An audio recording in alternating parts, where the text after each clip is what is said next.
Cześć, to Daniel z tej strony, Sudwa Performance. Na początku chciałbym bardzo Wam podziękować za masę pytań, które nam zadaliście w social mediach odnośnie naszego nowego produktu, czyli TurboKit do Lexusa ES200. Także zapraszam do naszego dzisiejszego materiału, w którym odpowiem na Wasze pytania.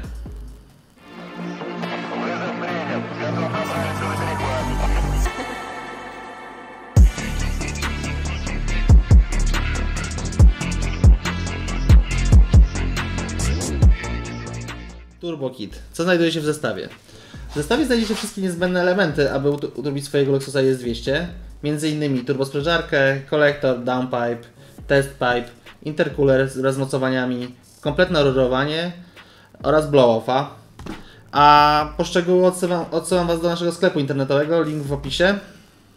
Czy mogę zamontować TurboKit samodzielnie i od razu jeździć? Tak i nie, już tłumaczę. W TurboKicie znajdują się wyłącznie elementy mechaniczne i nie ma żadnych elementów odpowiedzialnych za układ paliwowy czy za poprawną pracę silnika po zamontażu TurboKitu. Dlaczego tak zrobiliśmy? Ponieważ wielu z Was już ma na przykład wystrojony samochód, może chce przejść z kompresora na turbosprężarkę, czyli może jakiś komputer już jest podłączony, a może już macie wcześniej po prostu jakiegoś wolnostaka na tor, w którym jest komputer. Także TurboKit, jak wspomniałem, składa się z części mechanicznej, a dla osób, które by chciały taki naprawdę kompletny zestaw, powstał jeszcze drugi produkt, który się nazywa TunerKit. TunerKit, co znajduje się w zestawie? W zestawie znajdziecie komputer typu standalone, do tego nowe wtryskiwacze, wiązkę, zawór EBC oraz instrukcję montażu, dzięki której będziecie mogli poprawnie podłączyć cały zestaw do Waszego silnika i móc się cieszyć mocą od 220 do 250 koni w zależności od stanu Waszego silnika. Ponieważ w komputerze już jest wgrana mapa pod nasz TurboKit, gdzie spędziliśmy ponad 100 godzin na hamowni, aby dopracować mapy paliwa oraz zapłonu. Jeżeli chcielibyście maksimum osiągnąć z tego TurboKitu, no to niestety musicie wystroić samochód indywidualnie. Możecie oczywiście tego dokonać u nas lub w innym warsztacie lub innego tunera.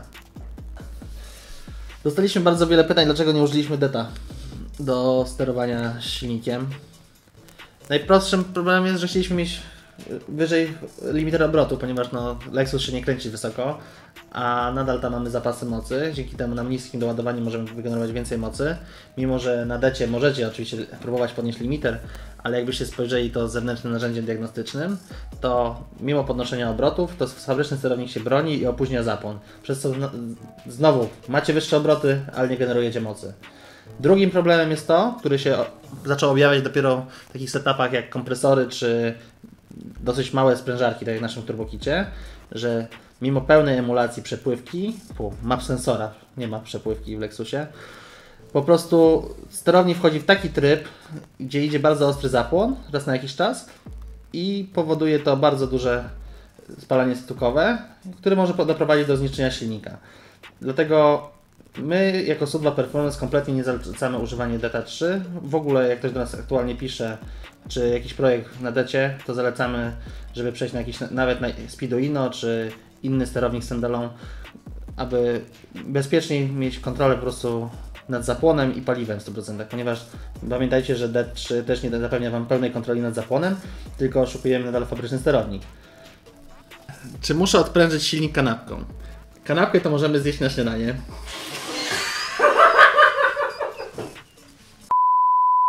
A tak na poważnie to się nazywa płyta dekompresacyjna, która ma zadanie obniżyć nam stopień sprężenia w naszym silniku. W przypadku naszego TurboKitu Stage 1, czyli gdzie celujemy w moc do 280 koni i będziemy samochodem jeździć na paliwie 9.8, kompletnie nie ma takiej potrzeby. Czy da się wygenerować 300 koni i więcej na tym zestawie? Tak. Po pierwsze, projektując ten zestaw celowaliśmy w moce 330 koni w stage'u drugim, czyli kiedy zastosujemy płytę dekompresacyjną, lub będziemy jeździć na paliwie E85, czyli takim, które zawiera alkohol. Turbo bardzo szybko wstaje, nie jest to zabójcze dla korbowodów. Ogólnie w środowisku użytkowników Lexusa ES200 powstał taki bardzo mit, że nie można dmuchać tego silnika z dołu, bo korbowody wylecą.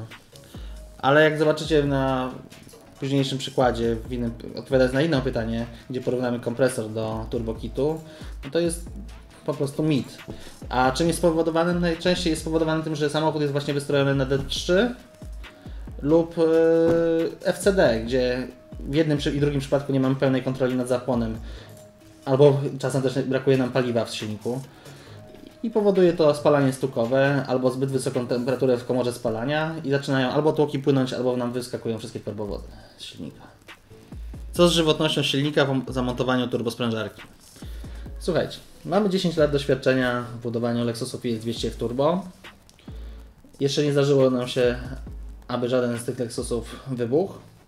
Myślę, że to jest po prostu... Myślę, że zawdzięczamy to po prostu dobremu strojeniu i bezpiecznemu. Nie napinamy się na maksymalne cyferki. A od klientów naszych wiemy, że niektóre z tych samochodów już przejechały 40, 50 lub 60 tysięcy kilometrów.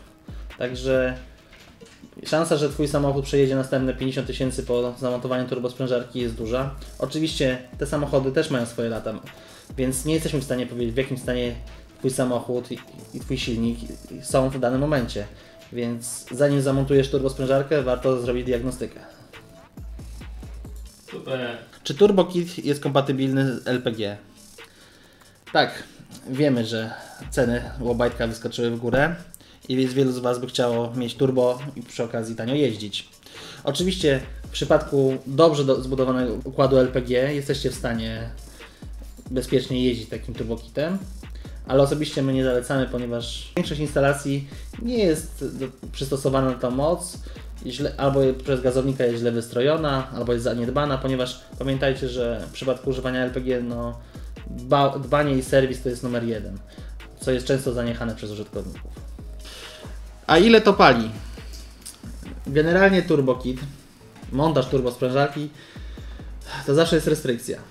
Przyjmuje się, że po montażu turbosprężarki podczas jazdy na podciśnieniach mamy jakieś 95% sprawności silnika wolnostącego, ponieważ z samej fizyki wynika to, że mamy zwężkę na układzie wydechowym i to po prostu stawia nam opory, także możecie się spodziewać, że po instalacji turbo i przy takiej normalnej jeździe, takim powiedzmy stylu miejskim, spalanie nam tam wzrośnie o 5%, a wiadomo, jak macie turbo i dacie w buta, to ile zalejecie, tyle będzie palić, taka jest zasada sportowych samochodów.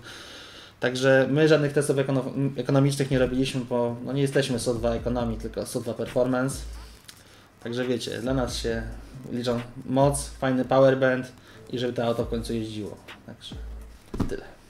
Czy można zamówić samo orurowanie bądź kolektor? Nie, niestety nie ma takiej możliwości, żeby zamówić pojedyncze elementy z naszego zestawu turbo.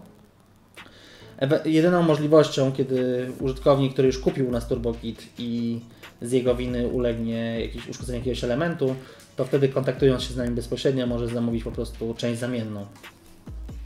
Czy turbo jest oryginalne? Patrząc na cenę, w której sprzedajemy TurboKit, nie, turbo nie jest oryginalne, jest to zamiennik z pewnego źródła. Słuchajcie, dajemy gwarancję na to, więc musimy mieć pewność, że to działa. TurboKit, zanim wypuściliśmy do sprzedaży, spędziliśmy samochodem na hamowni ponad 100 godzin na wysokich obciążeniach, więc turbo się nie poddało. Jeździ klient, którego widzieliście w materiałach samochód, po prostu do tej pory jeździ, jest zadowolony, także nie ma co się bać. Ile do setki?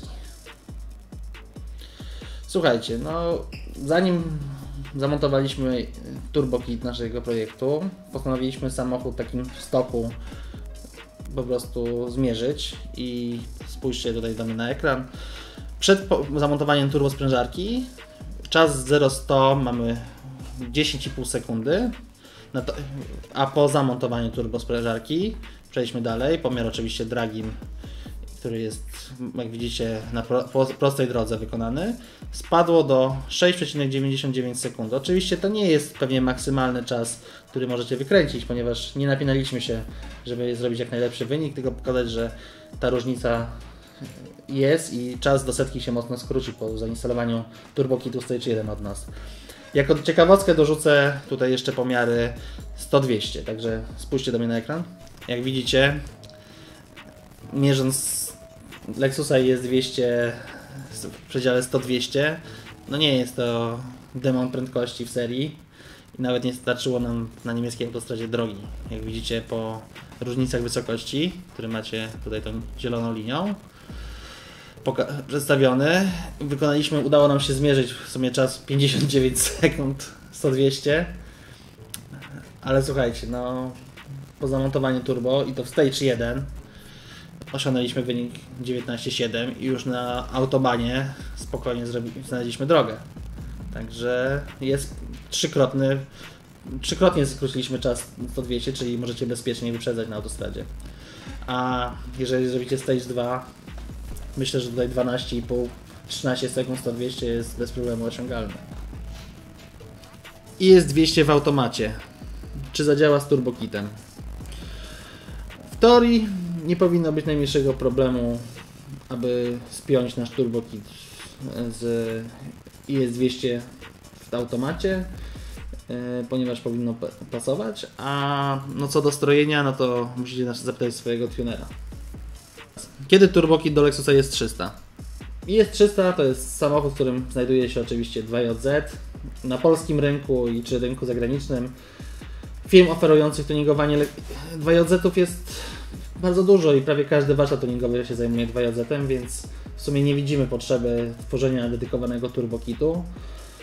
Ale no oczywiście, jeżeli się mylimy, możecie dać nam znać w komentarzach. Jeżeli będzie bardzo dużo odzew, to w sumie kiedyś możemy się tego podjąć. Czy można zamontować turbokit w SU2 Performance? Tak, jest taka możliwość, że jeżeli zakupicie turbokit u nas wraz z zestawem Tuner Kit, możemy wykonać Wam dodatkową usługę, czyli umówicie się z nami na montaż i strojenie tego egzemplarza, ale oczywiście tutaj po zakupie trzeba się z nami bezpośrednio skontaktować i taką usługę umówić jako już z warsztatem, a nie ze sklepem internetowym. Czy udzielacie gwarancji? Wszystkie elementy w turbokicie są nowe. Jak widzicie, w sklepie internetowym sprzedajemy normalnie z podatkami i z paragonem lub fakturą, jeżeli ktoś potrzebuje.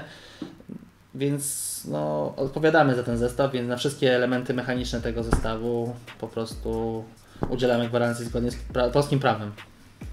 Teraz najważniejsze pytanie, a ile to kosztuje pieniążków? Ceny, w zależności od konfiguracji Waszego zestawu, który byście chcieli, możecie znaleźć na naszym sklepie internetowym, link w opisie. Nie chcemy, żeby ten materiał bardzo szybko się zdewaluował, ponieważ wiecie, inflacja, te sprawy. Także odsyłam Was do naszego sklepu internetowego, gdzie będziecie mogli sobie skonfigurować nasz turbokit i złożyć zamówienie. Tam znajdziecie wszystkie ceny. Turbo czy kompresor? Słuchajcie, no to jest odwieczna walka zawsze wszystkich, czy montować turbo, czy kompresor. Nieważne, czy to jest Lexus, czy BMW, czy Nissan. My osobiście w SU2 Performance preferujemy turbo, ponieważ jest po prostu bardziej rozwojowe, ale w sumie dzisiaj nie o tym materiał, dlaczego to jest lepsze, tylko przedstawimy Wam wykresy, jak wygląda turbo z kompresorem, jak wygląda z naszym zestawem i omówimy sobie po prostu dwa pomiary i różnice, jaką wynikają z tego. Przy okazji odpowiemy na mit, który był w innym pytaniu, czyli czy szybkie wstawanie turbosprężarki spowoduje nam to, że korbowody nam wyskoczą. Ale pewnie jak oglądacie ten materiał, to już wiecie, że głównie korbowody wypadają dlatego, że używamy DETA czy FCD zamiast po prostu porządnie wystroić ten zestaw. Lub jakikolwiek inny zestaw turbo oczywiście. Także zapraszam tutaj do wykresu. Pierwszy wykres, który widzicie, pewnie się już pojawi na ekranie. Mamy nasz turbokit z Stage 1, czyli 270 koni i 330 Nm. Porównujemy do stoka, zanim go uturbiliśmy. Jak widzicie, już samo strojenie na standalone nam pozwoliło tutaj uzyskać jakieś 30 Nm więcej z dołu. No, to wynika głównie z tego, że seryjnie zapłon nie jest dość agresywny w porównaniu do tego, na ile pozwala nam rzeczywiście paliwo 9.8, ponieważ pamiętajcie, że Lexus był strojony fabrycznie na paliwo 9.5.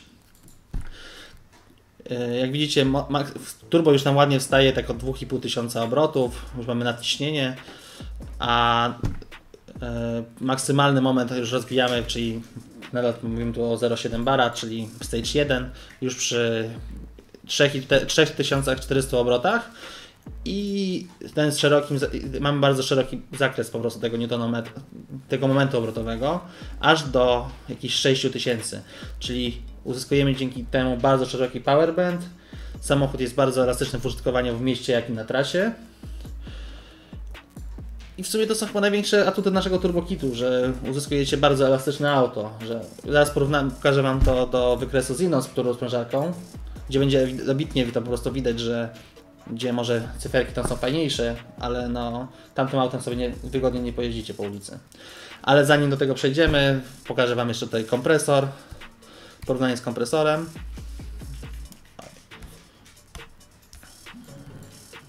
Ok, tutaj mamy pomiar z kompresorem. Jak widzicie, zobaczcie, przerwana linia to jest kompresor.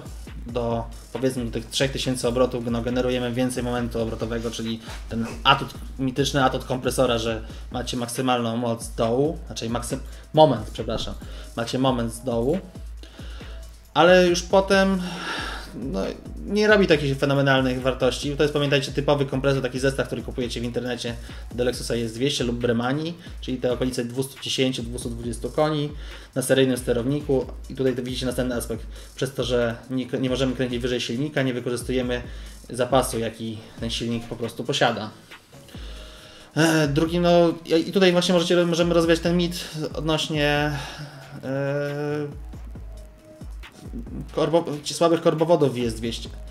Jak widzicie, moment obrotowy w kompresorze od dołu jest dużo wyższy, a pamiętajcie, że kompresor około 30%, tak się przyjmuje oczywiście, bo to nie jest taka liniowa zależność, że 30% mocy sam zabiera, żeby napędzić się. Czyli jeżeli byście przyłożyli, że na tym wykresie widzicie na dole już macie 240-250 Nm, czyli możecie założyć tak naprawdę, gdyby to było takie turbo, które z dołu wstaje, to byście mogli mieć jakieś 300 Nm z samego dołu, czyli powinno być tyle, tylko że po prostu jakby są straty wynikające z obciążenia do napędzenia kompresora, czyli no jak widać kompresor czy turbo nie zabiją, jeżeli dobrze jest wystrojony, nie zabiją Wam silnika.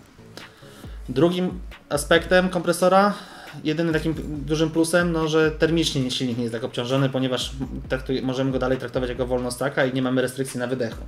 Ponieważ największym bólem turbosprężarek jest to, że to nadal jest restrykcja na wydechu, co powoduje podwyższenie wszystkich temperatur pracy silnika. Także czy kompresor, czy turbo, oczywiście nie damy Wam jasnej odpowiedzi. My w SU2 Performance preferujemy turbo, ale wybór oczywiście zależy do Was.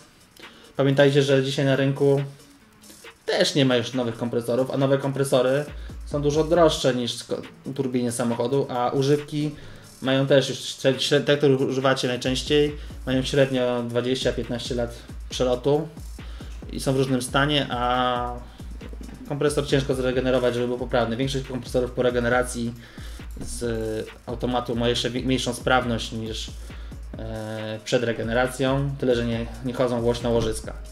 Ponieważ tutaj w przypadku tego, że nie mają takiej sprawności, wynika z tego, że pasowanie kompresorów spada, więc ich sprawność spada finalnie. Podsumowując, jeszcze pokażę Wam wykres tutaj, tak jak wspomniałem na samym początku, do dużej sprężarki GT35, gdzie będziecie mieli fajne cyfry. Tutaj macie ładny wykres. Jak widzicie, mamy tutaj fenomenalny wynik jak na ES200, czyli 320 koni, prawie 400 Nm momentu. Ale spójrzcie, no, tym samochodem się nie da jechać do 4400 obrotów, czyli nadal do 4400 obrotów nie macie mocy, macie przez chwilę fajny strzał w plecy, macie wrażenie, że to super przyspiesza i macie pik mocy. Pamiętajcie, że tutaj to jest też już odprężony motor, Stage 2 taki powiedzmy na GT35, ale to nie będzie jechać, no nie będzie użyteczne na co dzień. To jest takie fajne na rolki wieczorem, wiecie, pościgać się z kimś do dragu. Oczywiście no, Lexus w tej setupie do dragu to też nie jest jakiś kosmiczny zawodnik. Także jak widzicie, my projektując ten turbo kit chcieliśmy zbudować jak najbardziej elastyczny po prostu zestaw, który daje Wam szeroki power pęd, gdzie możecie z przyjemnością po prostu pojeździć po mieście, po autostradzie, czy pojechać nawet na tor. Użyć ten zestaw po prostu w time ataku. Także macie takie fajne porównanie od nas kompresor versus turbo, czy większe turbo, czy mniejsze. A co wybierzecie, to już musicie ocenić sami. Wróćmy jeszcze raz na chwilę do pytania odnośnie ile to pali, ale w przypadku kompresora. Kompresor z racji swojej budowy wymaga ciągłego napędzania, czyli od samego dołu do odcięcia, czyli do rew limitera, musimy ten kompresor napędzać. Czyli nieważne, czy jedziemy dynamicznie, czy spokojnie, cały czas ten kompresor stawia nam opór, a jak stawia opór, no zasady, czyli będzie po prostu więcej samochód palił. I nie jest to do rozwiązania. Znaczy są sposoby, żeby to zredukować, ale zawsze to będą jakieś albo słabsza reakcja na gaz, albo po prostu większa awaryjność, także kompresor, taki klasyczny zestaw kompresora, który jest cały czas na stałym napędzie, będzie powodował, że auto będzie więcej palić, czyli będzie mniej ekonomiczne. Dlatego też możecie zauważyć, że większość producentów, nawet takich, którzy produkują na rynek europejski głównie, całkowicie nie korzysta z kompresorów dzisiaj, choć kiedyś próbowali w latach 90., ponieważ turbo jest bardziej ekonomicznym rozwiązaniem, mimo swoich minusów, można powiedzieć, tak? Czyli tego tak zwanego mitycznego turbolaga. A tak naprawdę to ludzie mylą turbolag z turbo thresholdem, ale to jest na inny materiał, wykład. Dziękuję, mam nadzieję, że wytrwaliście do końca, kiedy odpowiadałem na Wasze pytania. Jeżeli macie jeszcze jakieś dodatkowe pytania, piszcie w komentarzach, postaram się na nie odpowiedzieć jak najbardziej rzeczowo. No, jeżeli chcecie nam pomóc, a jeszcze nie subskrybujecie naszego kanału, to zachęcam Was do subskrypcji. Dzięki temu będziemy wiedzieć, że ktoś nas chce oglądać i będziemy chętniej tworzyć nowe materiały, bo myślę, że tworząc dzisiejszy nowy materiał, parę ciekawych pytań można było rozwinąć, raczej odpowiedzieć na parę pytań. Także zapraszam i do zobaczenia następnym razem.